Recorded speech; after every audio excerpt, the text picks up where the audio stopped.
Okay, it's a little past 11, so we start up. Welcome to session 2, New Global Migrations. In this session, 4 speakers will provide us with new perspectives and insight on the conference subject, European Migrant Diaspora and Cultural Identities. Within the next 1.5 hours, Maria Giovanna Cassi will generously share with us the first findings of a research conducted among Italian migrants in today's Morocco. Focus will be on building families and sense of belonging in the space with and between 2 countries, institutions, cultures, etc., and a new European transnational space of belonging, even though. Then we move from Morocco to 21st century English and American literature. José Manuel Estevez, right, will present to us the research carried out by a group of scholars from universities in and out of Spain working on contemporary migration in literature. The aim is to identify and analyze through recent literature how Anglophone, and one might add transcultural writers from around the world, uses their fiction to register the newest migratory flows in the 21st century. And from here we will move on to the Portuguese population that has a long history of national and international mobility. Maria Beatriz Rocha uses the case of Portuguese diaspora to take a closer look at emotional ties, belongings, and identity. Finally, Cristina Lopez Moreno will draw our attention towards Spanish post-2008 migration outflows, the media narrative of high unemployment, a high amount of migration, and the narrative of a country experiencing brain drain, and then the statistic reality, according to Cristina, indicates a slightly different story. In short, I hope I have convinced you that you are very lucky to be here. We have about 1.5 hours. That means approximately 15 minutes for each speaker. We will gladly take any questions in the end of the session. And then a very important note, we are very aware that we have lunch waiting immediately after this session, which means that we do not want to be the unpopular ones, especially not on the first day of the conference. We will not steal our colleagues' lunch time. So we will do our best to be on time. So just in case, I brought with me in my handbag these 3 small papers. Green means you have all the time in the world. Just carry on, approximately 15 minutes. Yellow means you have no longer all the time in the world. You have about 5 minutes left. And you might all know what the red one would mean. It means you have no time left. So start, conclude in 1 minute, please. So with these words, I'd like to welcome our first speaker, Maria. The floor is yours. If the computer helps us.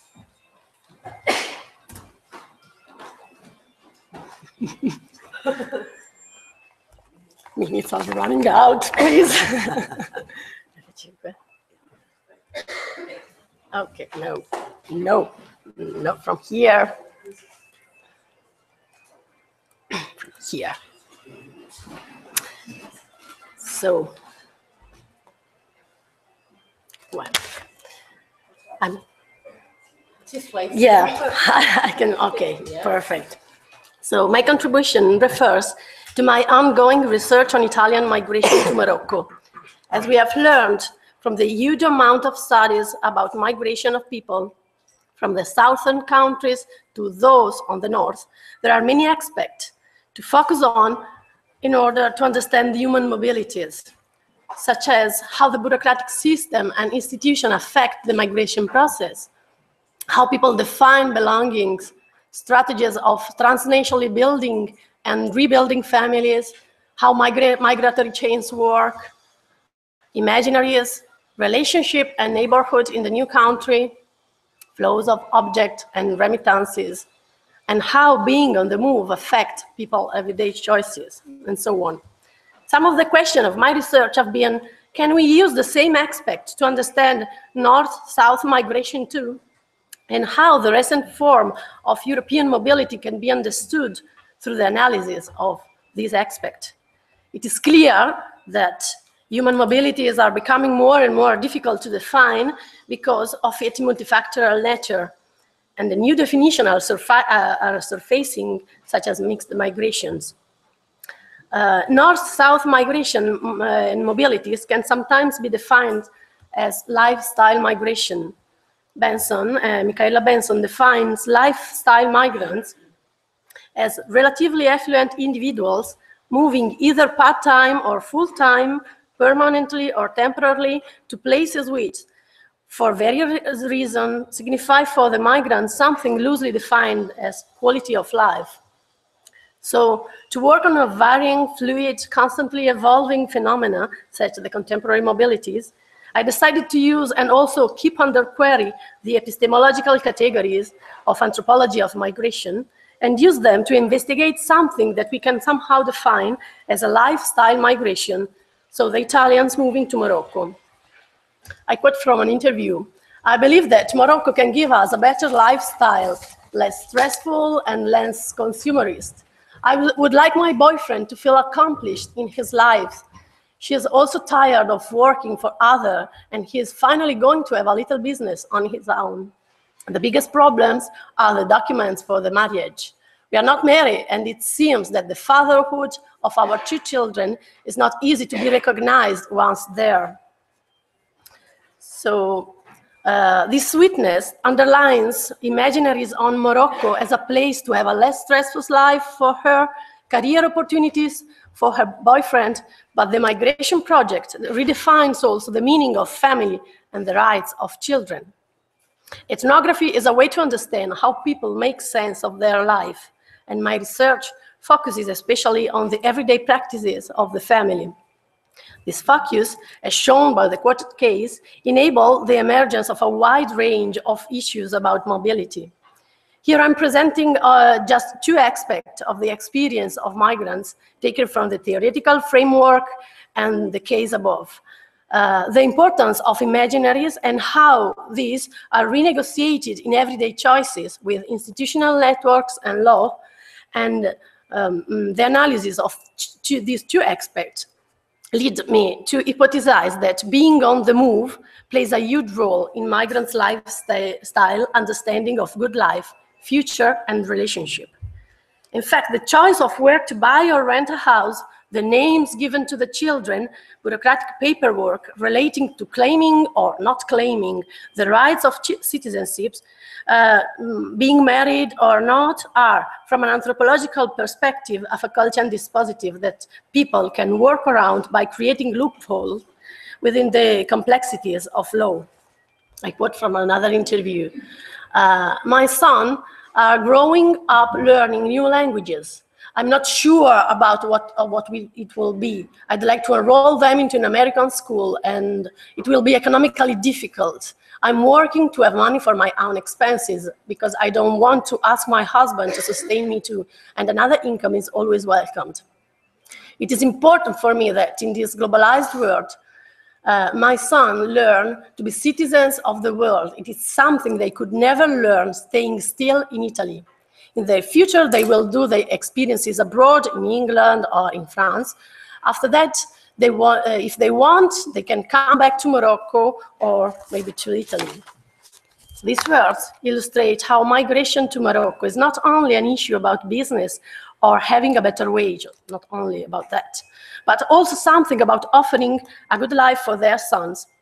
This comes from a good education, usually in international schools. In the prestigious private school chosen by Italians in Morocco, lesson times usually aren't continuous, and it is possible for the student to need to go backward and forward from home several times a day. Moreover, the city traffic makes it difficult to move by car. Therefore, the families usually live not far from the school. We can see that depending on what it meant by offer a good life for children, many choices are created, not only about job and expenses, but also about where to live in the city. I met a family that live in Mohammedia and moved to Casablanca next to a French college to enable their daughter to attend the school there. All the family organization changed. Time for job and family, how to spend the spare time, the use of the car of the family, and the type of food cooked at home. In fact, rich neighborhoods where the schools are and where they live are perceived as dangerous in some hour of the day. I quote from an interview with the mother of that family that moved. I feel safer going out in the morning to buy our food in the nearby Marseille Central, which is not safe on the evening. In the morning, thieves are still sleeping, you know. I prefer to take my daughter to her friend's home by car because it's safer for her and she doesn't move in the city alone. We are not in Mohammedia here. So back to the words of Diana from Rabat. We can see how she believes that it is important to give opportunity to her children that enable them to have a wide range of possible aspiration. Padurai, since Modernity at Large and also in his last contribution about future, has argued that ideas of the future and a good life are culturally shaped. Imaginaries and aspiration have the potential to bring about both individual and social changes. The Italian migrants I met in Morocco firmly believe that being on the move, being able to live everywhere and knowing many languages are important in order to have a satisfying career and a good life in the contemporary era. Let's have a look to the other aspect, quoting other interview from my informant. I subscribed into the Italian abroad register called AIRE, just to have all the documents for my marriage from here, from Morocco. Now that I'm pregnant, it is better to be married, and then when all it will be done, I'm going to unsubscribe, and put my residence back to my parents' home in Italy. I don't want to lose the right of healthcare in Italy. We could go back to Europe in the future, or in England, or again to Brussels, where she lived. It is clear enough here that the bureaucratic system in the country involved create a kind of meshwork with personal life and the law and people's choices. And also everyday practices are meant to avoid, steer, pull, and stretch this net and to make it fit better with their aspirations. Furthermore, we can notice that there are at least 3 different systems of meaning tending towards defining what family is. Well, we could also add here the Moroccan and the Italian customs, the idea of family inherited by the kinship group where they come from, but I put here only Moroccan family, Mudawana, which is the new Moroccan family law, the Italian family law, and the couple idea of family. Julia, back to the word of Julia, she lived in Italy for a while with her boyfriend, and they were unmarried, which is quite common. They considered themselves as a family since they were living together. They decided together to move to Morocco. Arriving there, they became aware that to rent a house was more difficult without being married. And because she was working hard, she couldn't go back to Italy to collect all the documents. She decided to subscribe to the register of Italian abroad. After that, she got pregnant, and she wants to hurry up the marriage to be sure that the child will be fully recognized. So, AIRE. To register into AIRE is compulsory for any Italian who stay abroad for more than 12 months. But most people I met don't want to subscribe. Yes, This means that they don't have the right to vote abroad or to receive certificates in the new country. They also have to declare that their residence is still in Italy in order to maintain some of their citizenship rights.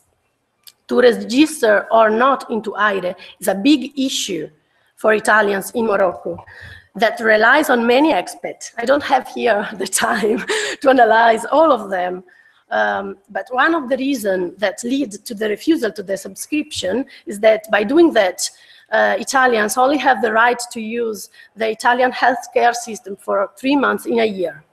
Morocco provides an excellent private healthcare in the big cities, but nevertheless, many strangers prefer relying on the healthcare system of their European countries of birth.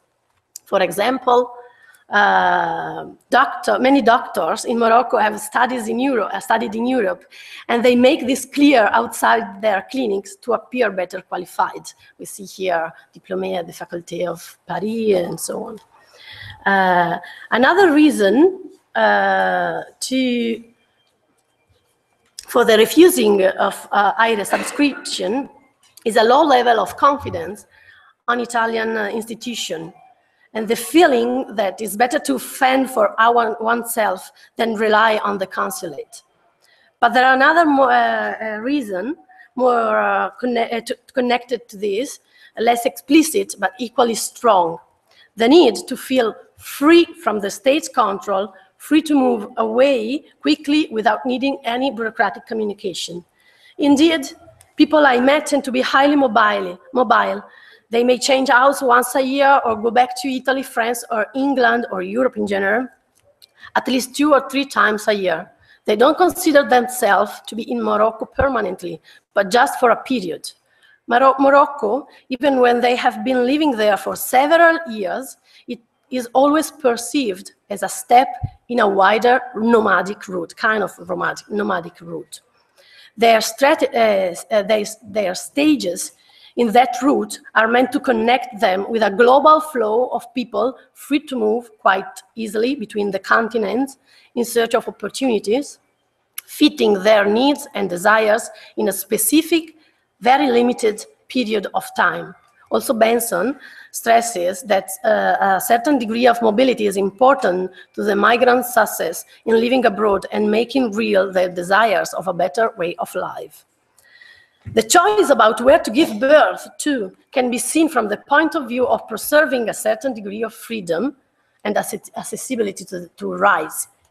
Another interview: we pay a lot for the French school here, and we are on the waiting list because we are Italians. My husband and me, we lived in France for some years, and his sister is still living there.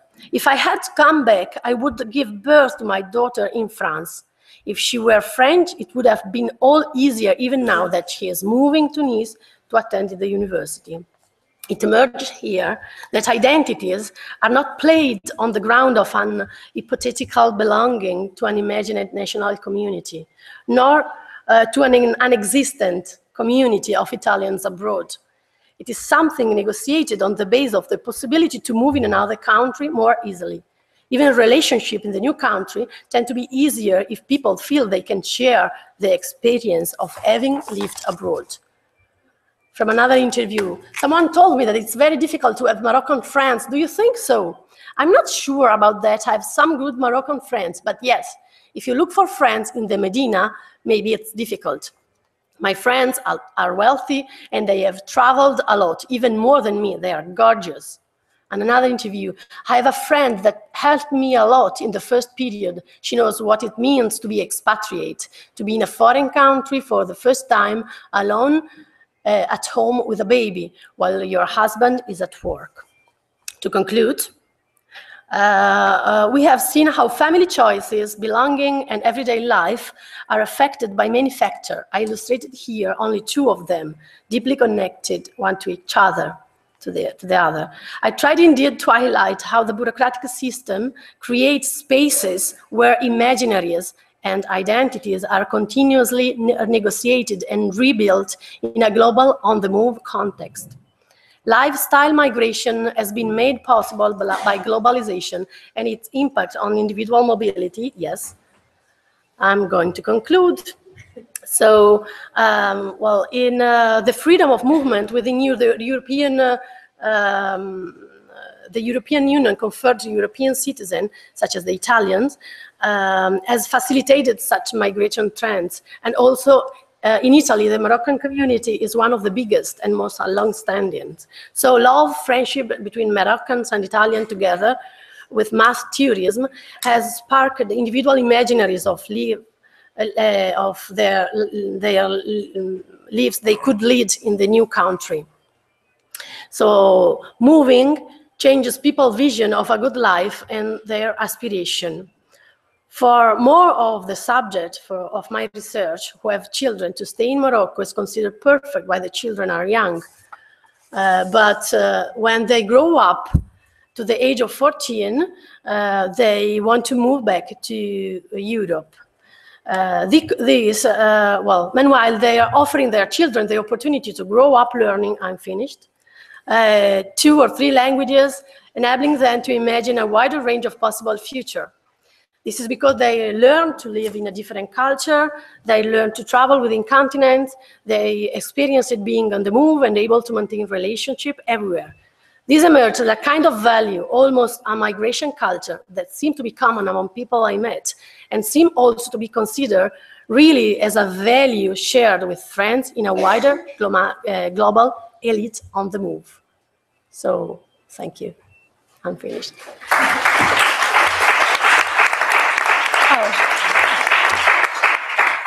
So thank you very much, Maria. And the next speaker. Okay, thank you very much, Catherine. Well, first of all, I would like to congratulate the coordinators and the organizers of this AEMI conference, especially the Consejo de Cultura Galega and Arquivo de Migración de Galicia. I would also like to thank you, all of you, for being here attending this session on new global migrations. Well, this contribution simply intends to present the research carried out by a group of scholars from different Spanish and foreign universities who are working on the topic of representation of contemporary literary migrations, or, if you prefer, of contemporary migrations in literature in English.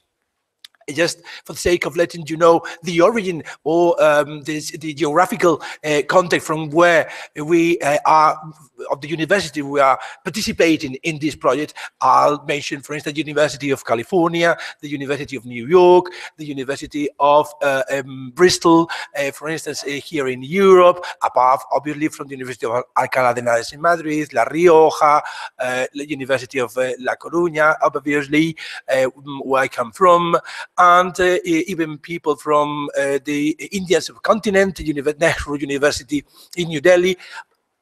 Also in Europe, we have people working with us from the Jagiellonian University in Poland, or the University of Bucharest in Romania, but also University of Hong Kong, Singapore, or the University of Malaya in Malaysia, right?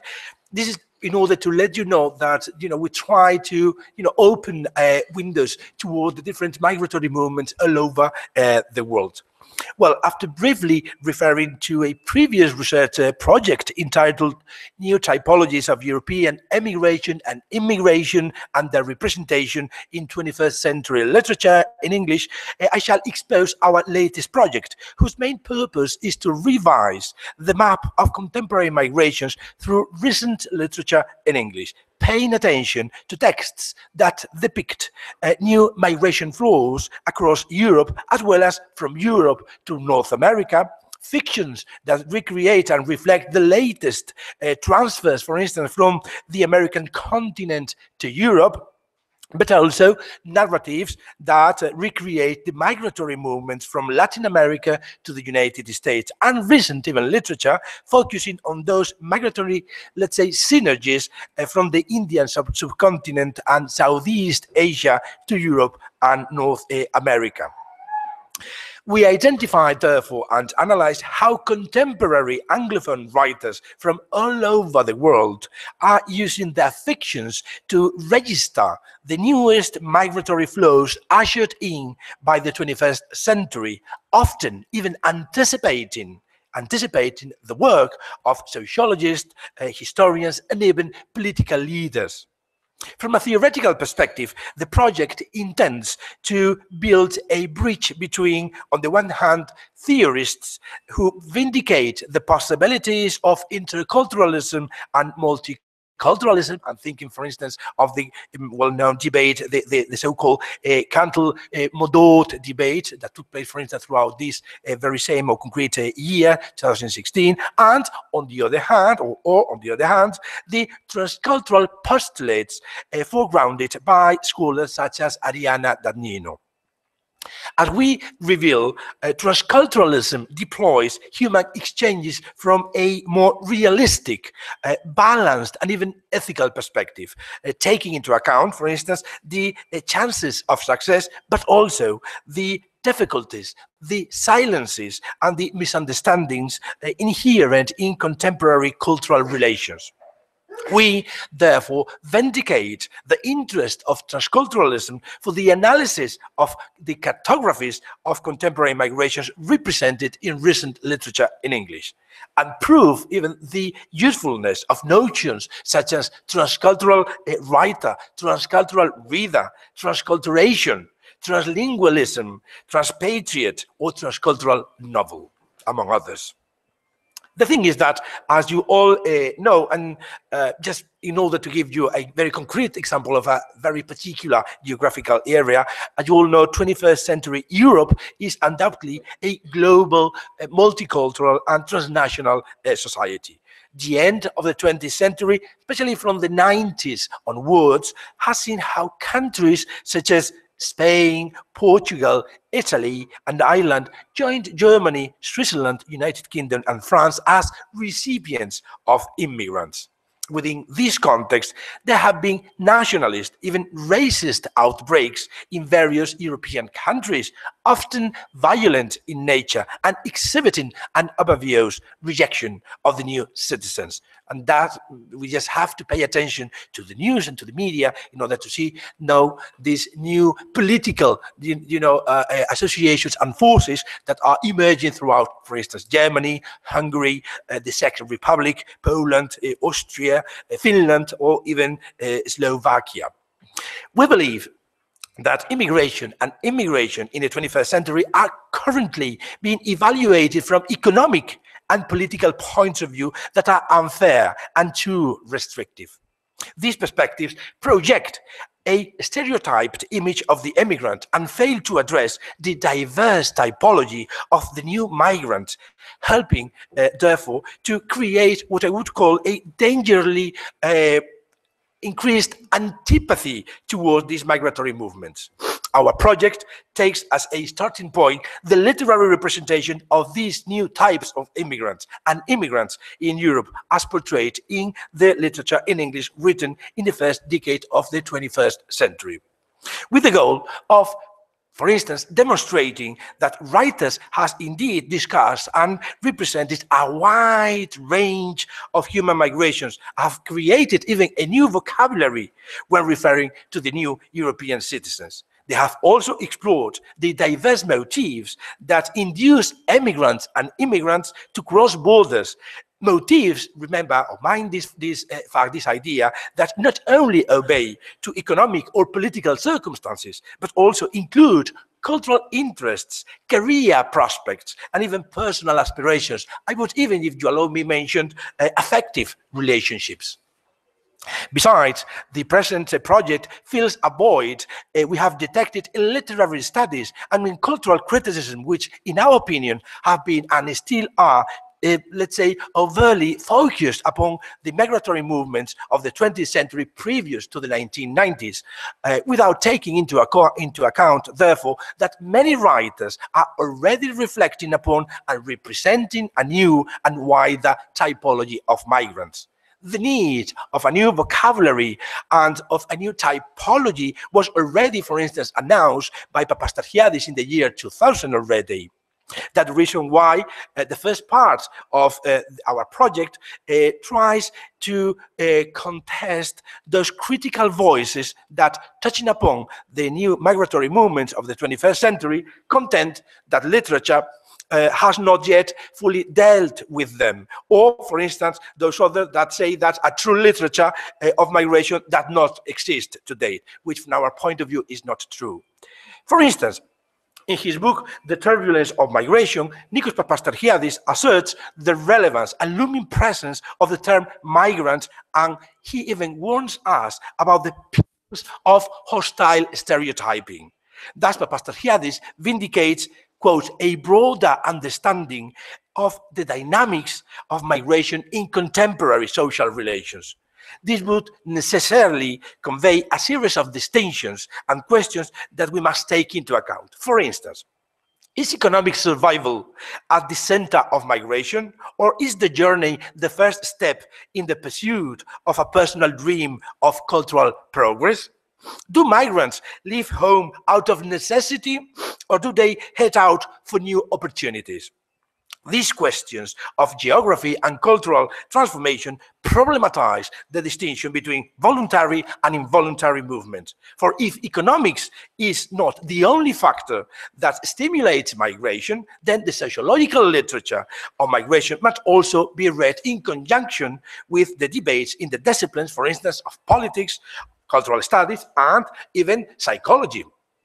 Emigration and immigration are recurrent topics of discussion in Western world. It has been so at least from the 19th century, if not before. Nevertheless, we tend to continue to think, speak, and write about the topic in similarly restricted terms. Despite the experience accumulated over centuries, therefore, we now at this moment think, okay, immigrants are taken for granted, especially on affluent countries, in periods, above all, of what we could call welfare. But they are considered a problem at times of economic crisis. Similarly, for instance, immigration is regarded as a sign of cosmopolitanism when people move freely from one country to another, but viewed as a tragic experience when economic or political motives force human beings to abandon their native places. Politics, therefore, and economy seem to be decisive factors when dealing with these issues. And we tend to forget that human beings are involved in our speeches. The financial circumstances and the political affiliation of immigrants and emigrants are, let's say, undeniably important. But we should also take into account the importance of at least the historical, linguistic, and cultural background. We tend to forget, for instance, that not everyone emigrates for economic or political reasons, and that there can also be, as I said before, affective, professional, even if you allow me, spiritual motives involved. Moreover, as Papastarchiadis suggests, any current definition of the migrant must also describe or address a complex array of, look, mind the terms used by Papastarchiadis, sexual, political, economic, and cultural forms. Nevertheless, addressing the sexual, political, economic, and or cultural values implied or conveyed in migratory experiences and exchanges is not always an easy. This is not always an easy or a successful enterprise. This is one of the main lessons taught, for instance, by transcultural studies. Supporters of transculturality, supporters of transculturalism and of transcultural studies vindicate the need of removing borders, that is, national or political or even mental barriers when they say borders, national borders, and also the necessity of looking for a noble approach to contemporary human exchanges that pays attention both to commonality but also to differences. The cultural background of the people involved is clearly privileged over economic or political factors. It is consequently a perspective that incorporates the legacy of post-colonialism as well as the cosmopolitan faith on or in communalism. Transculturalism maintains that attention to and care about human exchanges should take into account successful cultural interchanges, as well as consider and accept the silences, misunderstandings, gaps, and even failures that can also take place and that are to be accepted. On the other hand, if we as readers are compelled to display a sympathetic attitude towards the characters involved and the events told in that recent migration literature, it ensures that as critics we need a new terminology and a discourse for that accounts for contemporary circumstances and updates post-colonial and cosmopolitan legacies. Transculturalism is thus trying to fulfill this demand. It has even helped to define, even as I'm saying, the figure of the transcultural writer, as well as to offer a new discourse for dealing with and speaking about contemporary socio-cultural exchanges. Ariana Dagnino, for instance, has referred to the so-called transcultural writer. And she described these transcultural writers in the following terms. They are imaginative writers who, by choice or by life circumstances, experience cultural dislocation, live transnational experiences, cultivate bilingual, plurilingual proficiency, physically immerse themselves in multiple cultures, geographies, territories, expose themselves to diversity, and nurture plural, flexible identities. Okay, now we want to go even a step forward, and our proposal is to delineate the cartographies of contemporary migrations and the transcultural identities that can be detected in 21st century English and American literature. This proposal represents, therefore, the logical and necessary continuation of the research project New Typologies of European Emigration and Immigration and their representation in 21st century literature in English. Besides, being, if you want a result thereof, it complements and updates the research carried out within the aforementioned project, but both at a theoretical and at a practical level. So, after studying, defining, and vindicating the transcultural perspective and its corresponding terminology within the European literary context, the research team now seeks to revise and renew the map of contemporary migrations through English literature, paying attention to texts that depict migrations, migration flows, as I said before, across Europe, but also from Europe to North America, also fictions that reflect the latest transfer from American continent to Europe, narratives that recreate migratory movements from Latin America to United States, and even all those trends and all those synergies that we can detect in the Indian subcontinent and Southeast Asia. 1 minute left.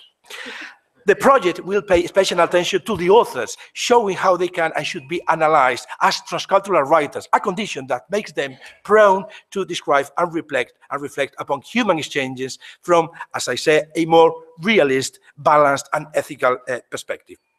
Okay, so these are, in short, the lines of research, our lines of research. These are, therefore, the projects in which we are working and in which we invite all of you to participate whenever you want to join us. Thank you very much. Thank you.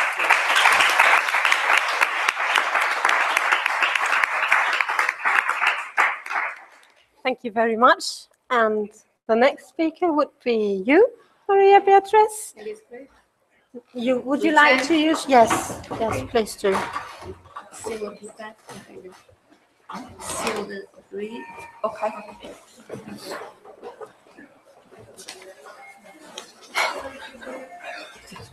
But it's stressful, isn't it?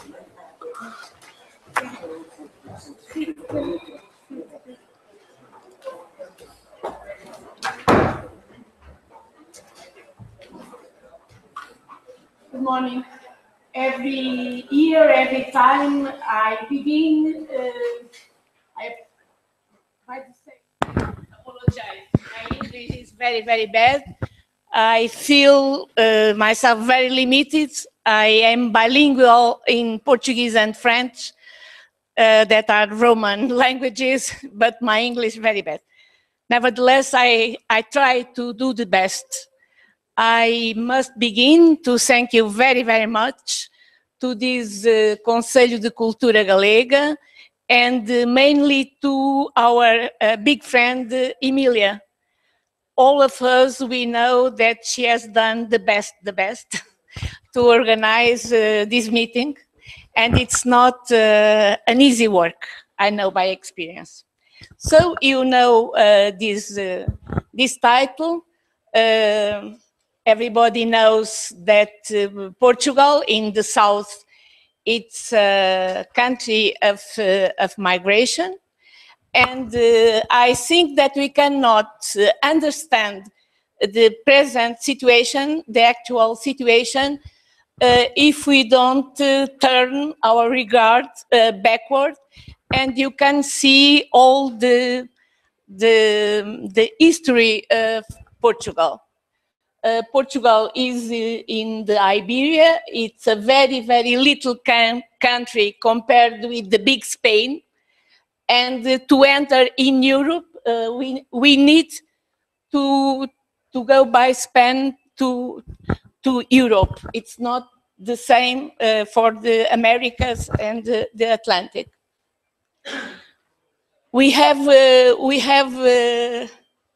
tried since long time, long centuries before, to establish definitive borders, and only in 13th, 14th century we have definitive borders. So you can, it's not necessary to read. If you can read that foundation of Portugal dates back to the 12th century, conquests and defeats, which mean an increase or decrease of land. And that's to say that we have lots of invasions. For laughing, we see that many peoples, all Europe, and they cannot enter in the Atlantic, so they stop in Portugal. So we are a multicultural society. And only to remember, Iberian, Celtic, Lusitanian, Phoenician, Greek, and all these people have states, and we are the result of these invasions. And our main characteristic is mobility, mobility, mobility. We cannot think about Portugal without thinking about mobility, and the physical mobility and the social mobility with all the ascendant and descendant movements. So Portugal, we can in a very easy approach this history by degrees, by cycles, expansion and discoveries, colonization and migration, migration, migration, internal and international migrations. And is only to see like a very, very little country move around all the world. That it's very important to understand how diaspora, it's very important for us, like an operator, if you can say, an operator to design our actual politics. If you don't mind. So once more, Portugal, very, very little. And we have settlement and the colonization till very recently, our revolution in the 1974, the colonization is one year 75. And we have lost since the 19th century Brazil, and after Angola, Mozambique, Cape Verde, São Tomé. So a big country developing all the time this idea of a big country is now a very, very little country. And so politicians has substituted this idea of a big country, a physical big country, by the cultural presence of Portugal in all the world. Is why they invest in this concept of diaspora like an operator, as I have said. I said to you, mobility. You see that we have this first period transatlantic, after European, and now we move for all the world. So nowadays, with the crisis since the end of the last century, the migration that became almost disappear after the revolution began to increase, and we pass the period of the migration to Europe that was really a very voluminous amount of people. And nowadays we become another time a country of ex-migration. If you can see, we are more or less 10 millions, and we have the equivalent of the half, more or less 5 millions living abroad. Why the politicians now invest in this concept of diaspora, telling no, we are in all the world. Language is one of the most spoken languages, and so we become with a certain importance in the world. If you please. It's only you can see the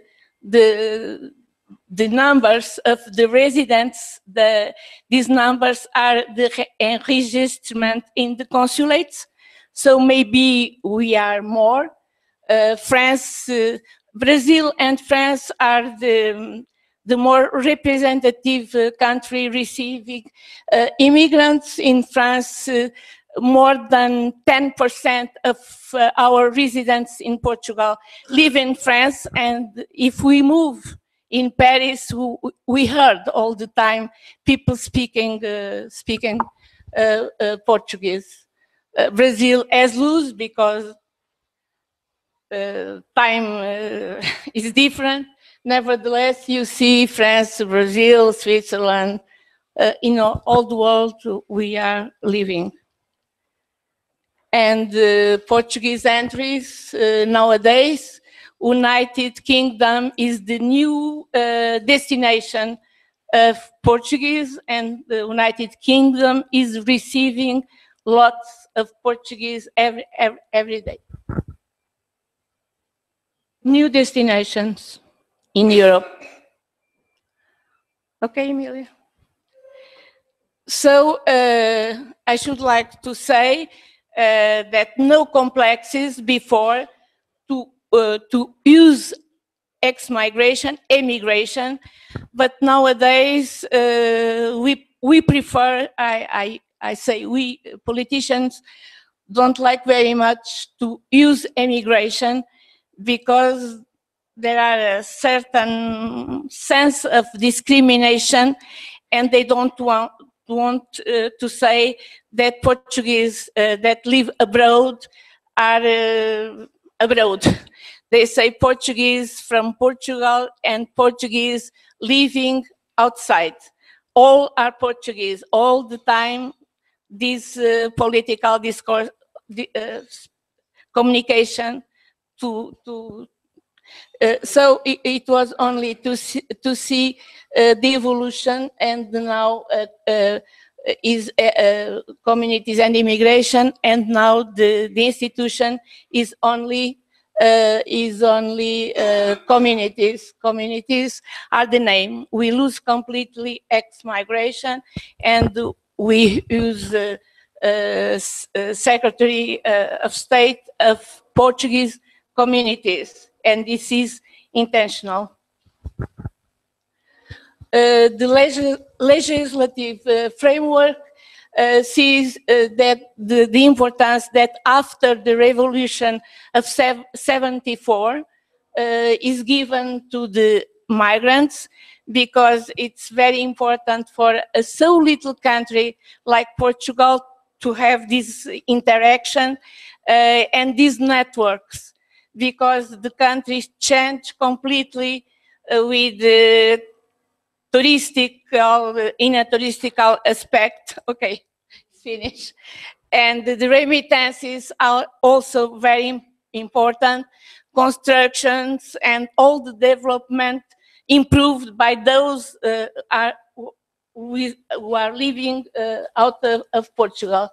And you see all the legislation involved, right for migrants to participate, Day of Portugal and Portuguese communities, Council of Portuguese Communities.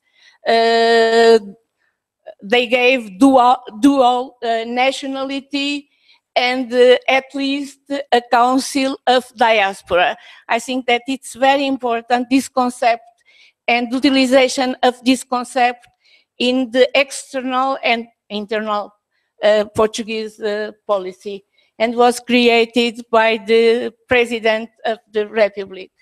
Nowadays, the Portuguese President of the Republic is has a very good relation of the Prime Minister by the first time, and they are speaking all the time in Portuguese living abroad, not about migrants.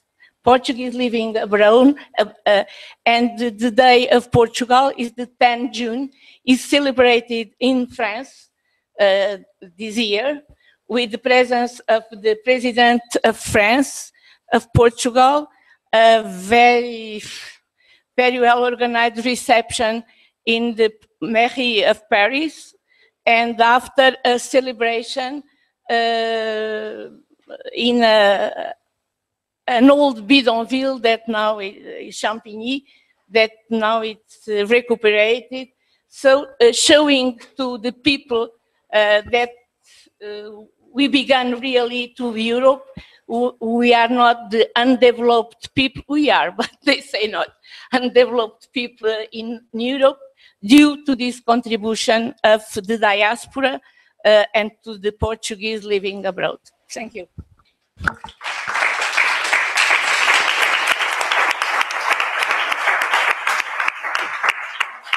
Thank you, Maria Beatriz, even being ahead of time.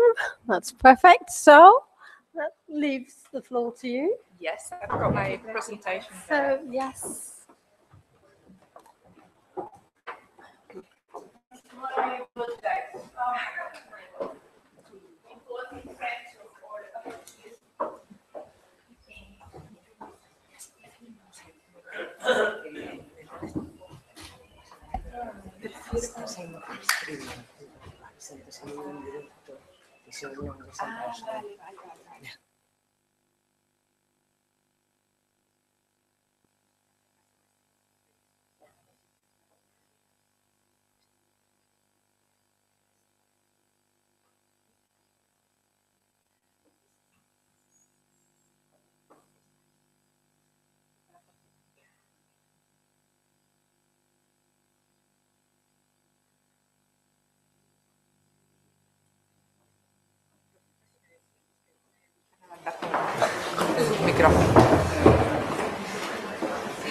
Okay, well, thank you everybody for coming to this conference and for being here today in this lovely setting.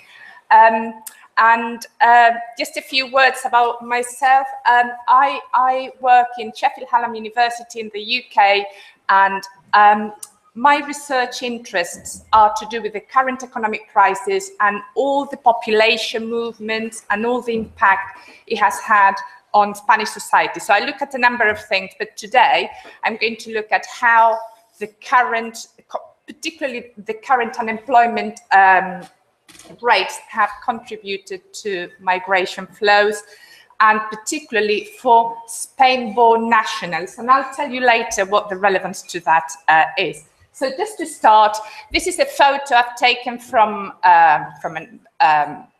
the internet that completely encapsulates the feeling of many Spaniards about migration. So for those of you who don't speak Spanish, this is a bit tricky to translate into English, but I'll give it a go. It means something like, once you graduate in Spain, you've got 3 prospects, something like living by sea, land or air. So this is really good to demonstrate how a lot of the feeling permeating society at the moment is that prospects for graduates in Spain are very poor, and this forces migration and so on. So what I'm going to do is to analyze this and then see whether this corresponds to what the statistics tell us.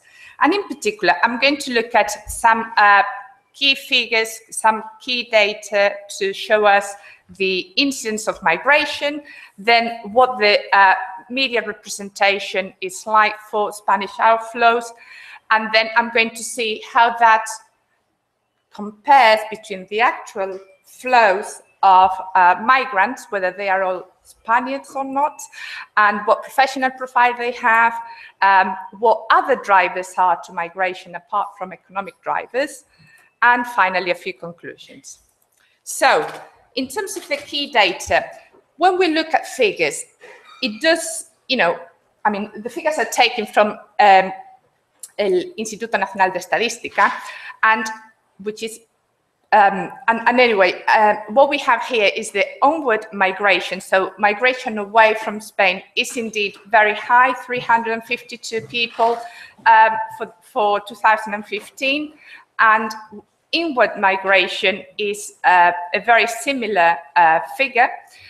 So currently what we have is a negative migration figure for Spain. However, so the figures are indeed very high, and the concern that we see in society that is mirrored by the media is, or seems to be, rational.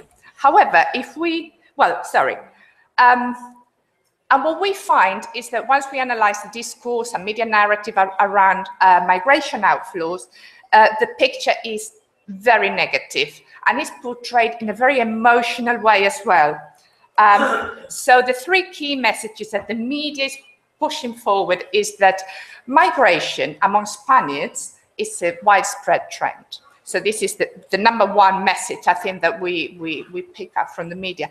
The other is that Spain is experiencing a brain drain, since many of the migrants are very highly qualified professionals. And finally, that migration is not a choice for most. It is a last resort. So people migrate, but with a wrenched heart, not wanting to leave their country. And this is a very emotional picture that we see again and again in the media. So this first message, the current migration outflows involve very large numbers of Spanish migrants. So just a few snippets there, just to let you know that in terms of the vocabulary and the terminology used by the media, we have just words like exodus that a lot of my colleagues have used today, and diaspora and so on, but the way they are embedded in the context is in an intrinsically negative manner, portraying a country that is really losing their best people and so on. So in reality, yes, it is true that 352,000 people left the country in 2015, for example, to take one of the most recent years. However, when we look at the figures, the vast majority of the migrants are actually not Spaniards. So in terms of Spain-born citizens, we have a very, very small amount, 64,000 roughly. So 82% of migrants live in Spain are foreign-born or naturalized Spaniards. So we have had large numbers of migrants coming from Latin America, particularly, who gained Spanish nationality very easily in recent years. Therefore, they are Spaniards, but they are not Spain-born Spaniards, if that makes sense. So today I want to focus on on emigration patterns of Spain-born citizens. So, but interestingly, out of the remaining 18% of migrants, we have a large percentage which are under 18. They are the children of these other migrants who are foreign, and they are returning back to their countries. So what we find is not exactly a traditional migration, but a movement of return to the home country. And this is why, the numbers involved are very large, but I'll give you a little bit more evidence in a minute. So to conclude for this particular point, yes, lots of people leave Spain. This is a fact. However, most migrants living in Spain are foreign-born, and although the population of Spain-born citizens is on the increase, this is definitely a trend that we are seeing, it's still a minor trend at the moment. Looking at the statistics, this is what is showing a minor trend in migration, particularly when we think about the economic climate in Spain. The job prospects is not just the unemployment we are looking at, but the existing employment is very poor. So people may be in work, but salaries are very low, working conditions are often a little bit abusive even, So when we look at that, what we have to think is why we have really such a low number of migration amongst this sort of contingency. Okay, so this map here tells us the main countries, the main host countries for Spanish migrants. And if we have a look, you will see that the majority of them are Latin American countries. So although the United Kingdom is attracting more and more countries and is the main pole of attraction for Spanish migration, it is true. And most of these migrants going to the United Kingdom are Spain-born citizens. But then if we look at all the combined figures, that is much, much higher. So this hopefully goes to show that the very high migration towards Latin America is a movement of return to the host country. Even the migration to the United States is migration from foreign-born people living in Spain and emigrating to the United States, because the United States is not a traditional pole of attraction for Spanish migrants who tend to go to the United Kingdom instead, or perhaps Germany to a lesser extent. Okay, so for further research, and this is something I'm going to look at hopefully soon when I have more time, is why Spanish people are not migrating in more numbers. So there are three main factors that I will look into in the future. And one is the high relocation costs, then the logistics factors, because the support network, some of my colleagues have talked about Facebook and how this works quite well, but they are not perhaps so active and well organized as we would like to see, as other perhaps countries have in the United States, for example. Finally, cultural factors. This is a great interest of mine. Spain culturally is what I sometimes think of as a sort of risk-averse society. So Spanish people culturally find it difficult often to make take decisions of this caliber, where we are talking about a life-changing move to another country, and this stops often some from trying. So this is one of the things I will explore. And of course, the close ties with family, again, another cultural factor, the reluctance to move away from the home environment. We see this even within Spain, because there's very little internal migration in Spain. And again, this is due to these cultural factors. So, but the other thing we need to point out, no doubt, is that the statistical data we have is not 100% reliable, is it? Because as my colleagues have mentioned here, some of the migrants do not register their migration. Therefore, we are working with numbers that we know are not telling the whole story. And it is indeed a challenge for researchers in this field to try and overcome this difficulty. Right, okay, so second message. The second message that we see in the media is something like, not only all these Spanish people are leaving Spain, but the best are leaving. So we are having a brain drain and so on. And so, we've had tons of articles, if you go online, talking about factors like this. So is this a reality? Well, there's more truth to it, but what we can say is that the educational attainment for Spanish migrants is medium high. Now, it is an overestimation to say this is a brain drain. Normally, talking about brain drains, we will think about some medium high. By this, I mean people with secondary to university education. And really, talking about brain drain, we are talking mostly about people with postdoctoral qualifications and so on. And there is a migration in that field. But again, postdoctoral work is very often international, isn't it, as we all know? But we could say that the qualification level of Spanish migrants is reasonably good.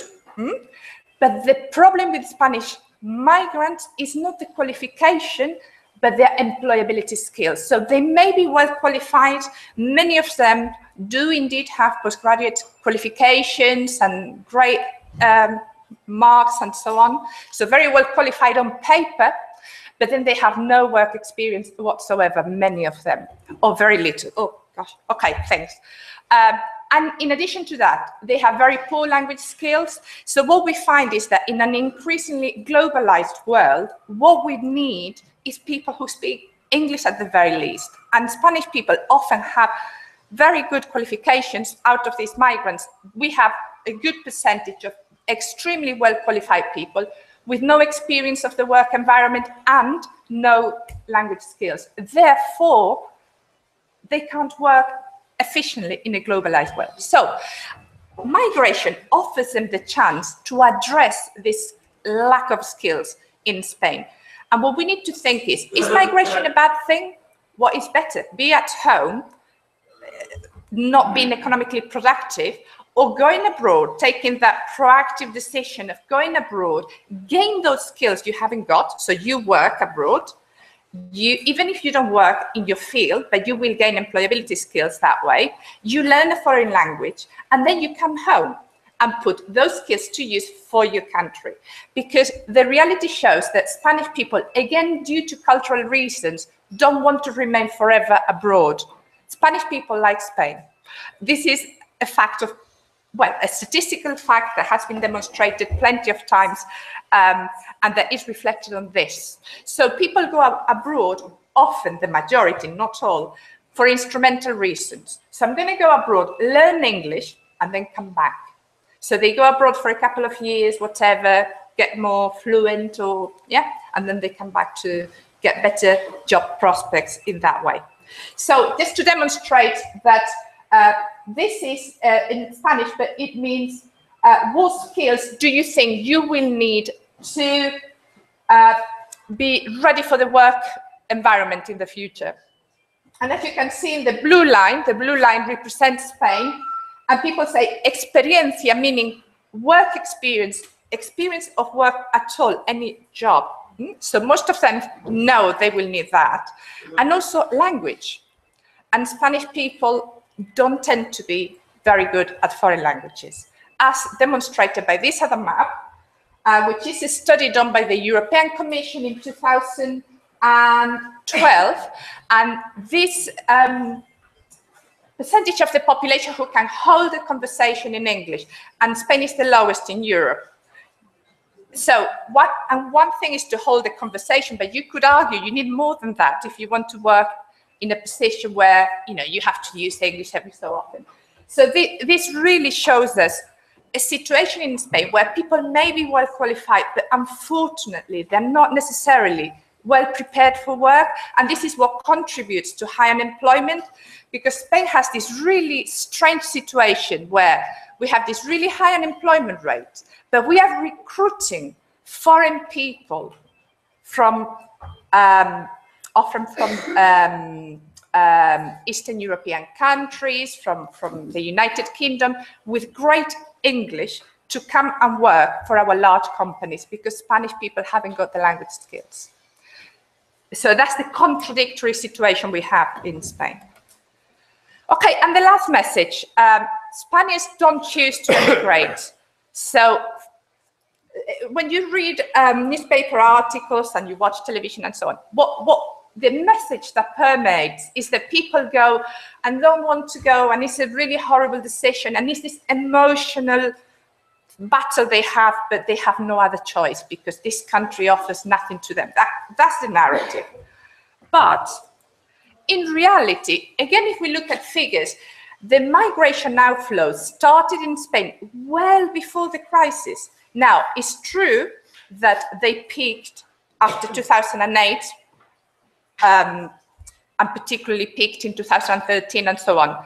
However, if we look at figures before the crisis, they were substantial. You know, for Spain-born citizens, this is what I'm focusing on.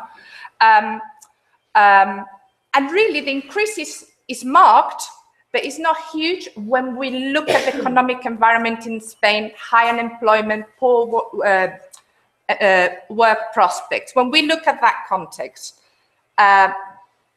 it's not a huge increase. But also, as I said, emigration happened before the crisis. And this is because the drivers for immigration are not just economic, as many of us know here. People migrate for work reasons, that is the main driver, but many other people migrate because they want to study overseas, for their love of traveling, because this is a society these days where people are culturally curious, they want to travel abroad, they want to be in Europe. You know, they are rather a generation that is just more mobile. So it's not necessarily, although again, economic drivers are the most important, they are by no means the only major drivers. Okay, and also Spain migrate far less than other countries. Now, this is very small,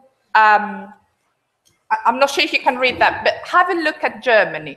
Germany has very low unemployment rate. It's one of the countries in Europe with the lowest unemployment rate, as is the UK. And if you look at the UK, for example, it's got an unemployment rate at the moment of about 5%, and the percentage of their population living abroad is 6.8. However, look at Spain right at the bottom. Well, not right at the bottom, it's the 6th from the bottom, and it's only 2%. And if you look at some of the countries at the top, they are not countries in trouble, to put it, bluntly. So what does it tell us? That really Spaniards are perhaps actually not emigrating much. What's the problem here? This is what I want to investigate. Sorry, I'm nearly finished there. And the other thing I always like to show is this graph is from 2012, so it's not very recent, but this researcher from Real Instituto Elcano did a really, interesting, this is just one of the graphs, but she's got a really interesting body of work about migration. And if you have a look at the figures for immigration and emigration into Spain, we have far more British people living in Spain than Spanish people living in Great Britain. The same for Germans living in Spain than Spaniards living in Germany, and so on and so forth. So this gives us some perspective, because often what we haven't got is perspective. We are inundated by all the media, but by this media narrative that is very powerful, it's very emotional, it's told in a kind of manner that really pushes us to believe that Spain is crumbling away almost, and we've got to perhaps think that maybe we need to be more proactive and emigrate more and become more employable when we come back.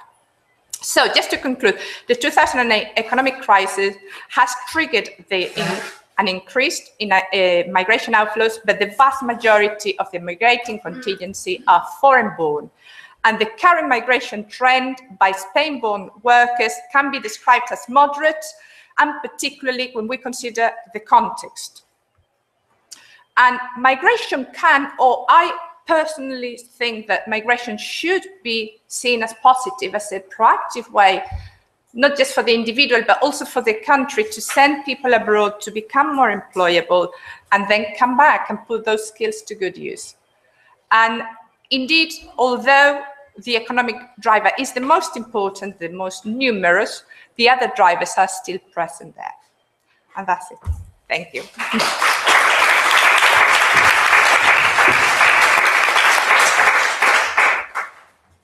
Thank you, Christina, and thank you, everyone, for 4 lovely presentations. Surely there must be lots of questions, and since we have 10 minutes, just please, anyone, I don't know where the microphone is, so, oh, it's there. So, anyone for questions? There's a question down there. Many congratulations for this really interesting session, for all 4 speakers, and for the strong Augsburg-style chair, too. Yeah. Just 2 questions for Maria Beatriz, for his wonderful presentation of the Portuguese situation. Yeah, no problem for English pronunciation. The question are, you told us that the political actors, they often talk about the diaspora. They never talk about migration. Nowadays. It's because in political rhetorics they think that talking about migration means depreciating the phenomenon. Yeah. And the second one is about old colonies. Me, I'm Italian, so we are almost friends in PIGS situation. During the recession, Portugal has been one of the countries most affected by the crisis. And we read that there were also some kind of investments from Brazil and Angola too. How been not colonized, but helped by all the colonies. Do you have some data about the investment coming from old colonies in Portugal? Do they come from Portuguese which has gone abroad?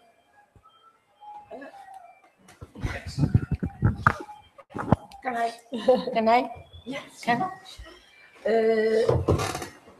As you know, the crisis is in all Europe. Yes. But mainly in the countries of South, Greece, Portugal, and Spain. And the discourse of the last government was awful.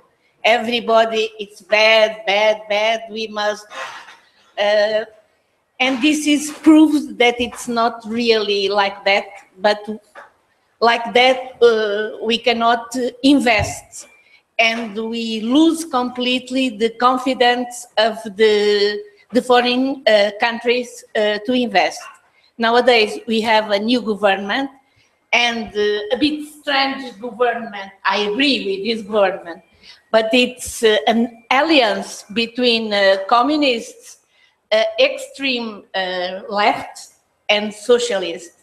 The government is socialist, but like that, he can be sure that in the Legislative Assembly, he has sufficient votes to approve the proposals of the government. And the big fight nowadays is to achieve confidence in order to have investors, because nowadays the investment, nevertheless, there are exceptions in this state of life. Is as you said, Brazilians, Chinese people, and Angolans, the 3 only.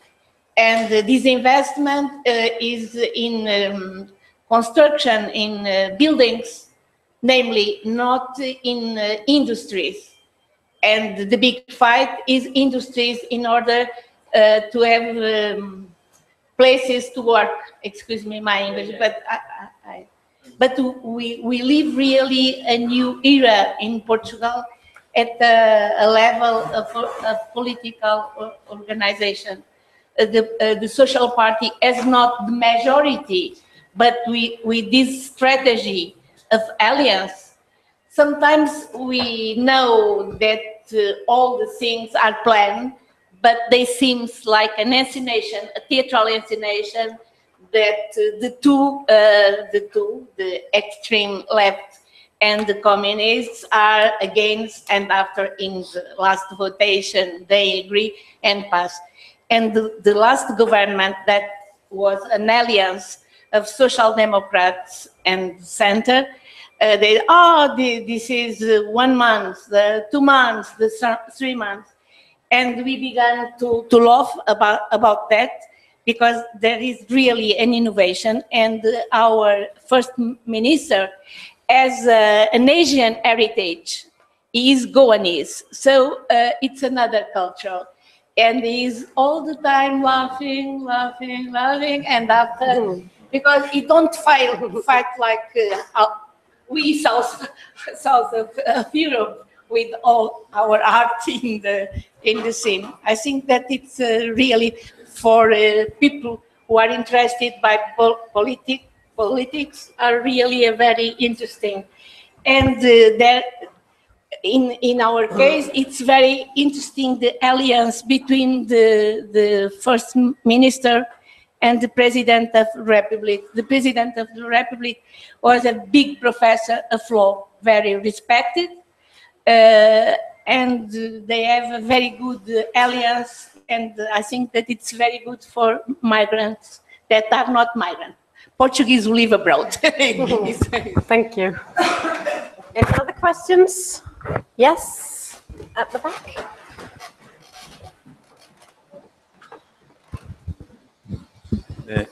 Am I audible? Okay. Yeah, I would like to ask the first colleague on her presentation, Maria Giovanna Cassia. I have 2 small questions regarding your. I would like personally to hear more on your methodology, like how you. How do you use, do you use structured or semi-structured or biographical interviews? How do you use your fieldwork, and how do you embed it in your work? Because I think, I didn't hear some aspects on gender, class, race. You employ an analytical category, like a normative category of Italian families or Italian migrants in Morocco. I would like to hear more how you contextualize your fieldwork or your interviews in your work, and some aspects of gender array, gender and class, actually, that I think maybe you would like to comment. And thanks. Yeah, thank you very much for the question, because I hadn't time to explain the methodology, and I really would like to, so thank you very much. So yeah, well, I'm doing an anthropological and ethnographical, I'm using the ethnographical methodology, so I'm living there during this year, and I lived in many cities of Morocco, and I'm sharing with families their lives. I have a child too, and we are sharing our life as migrants there. And of course, I'm doing interviews, but mainly we are semi-structural interviews. I'm using some tools to write down the family organization, and to write and tell all the members of the family and where they live and how often they call each other, if they live in Italy or mainly they live in France or everywhere in the world.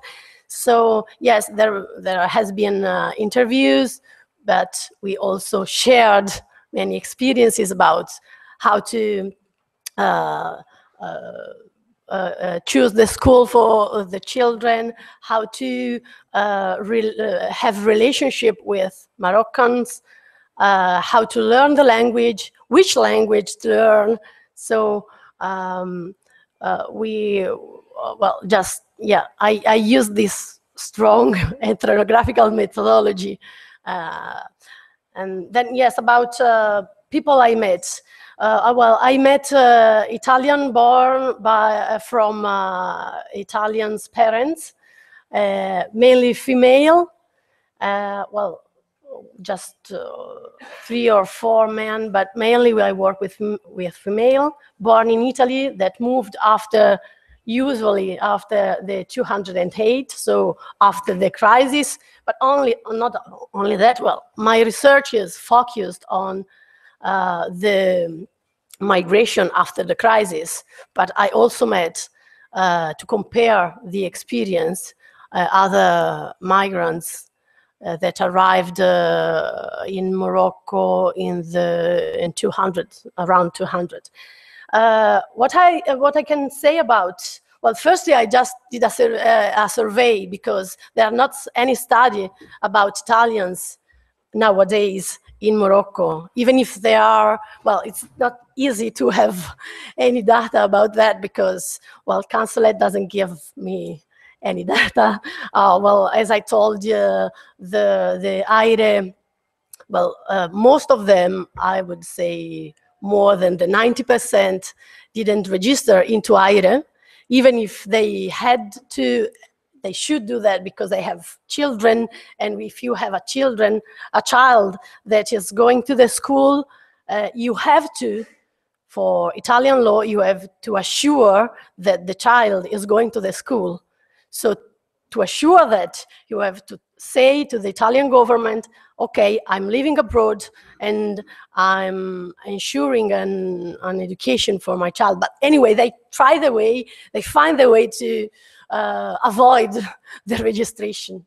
Okay, I'm going to finish. Yes, one thing very interesting is that most of them, they are not so well educated. They are not high level. They don't have a high level of degree. They usually are, they come from the middle class, and they arrived there for, well, first to work, they had some money, and they just tried to spend the money they had in Morocco. Okay. That's it. Thank you. I'm being strict now because we have 1 minute left, and I saw someone down there with a question. Yes, it's a short question for Maria Beatriz. You told us that there was a diaspora of 5 million Portuguese. What nationality are these members of this diaspora? Are they Portuguese? Are they voters? Naturally, they are Portuguese, but as you know, there are different criteria abroad to say what is. For example, I say, you understood me, that there are different criteria of the countries receiving Portuguese, like immigrants, and some of them, they are registered like Portuguese descendants, and others only descendants. And this attribution, this giving of double nationality, there are so many criteria, but it's this concept, as I try to say to you, this concept of diaspora is a political operator, not migrants, but Portuguese living there and Portuguese abroad. And so to create a spirit of belonging to the same origin and an exaltation of what I have shown you, we are so little and we have discovered all the world. Our presence is in all the world. So the Portuguese government says that 5 million are Portuguese or Portuguese descendants.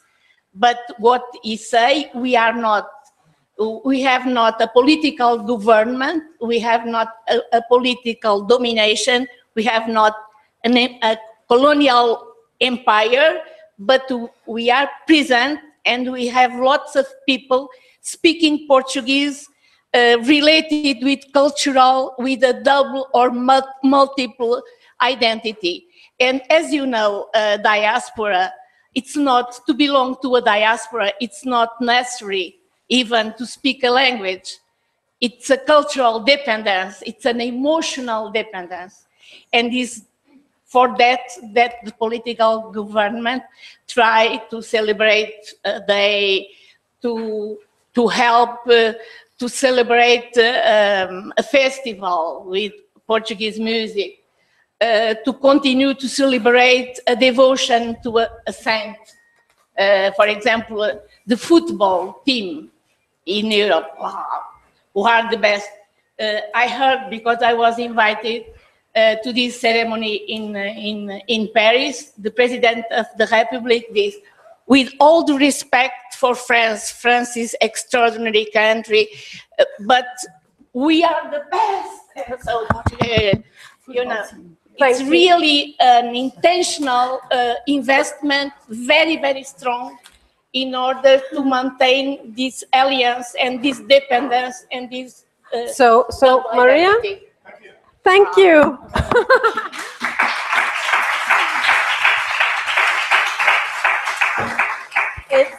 It's about lunchtime, 2 minutes over. So thank you very much, and help me thank the 4 speakers.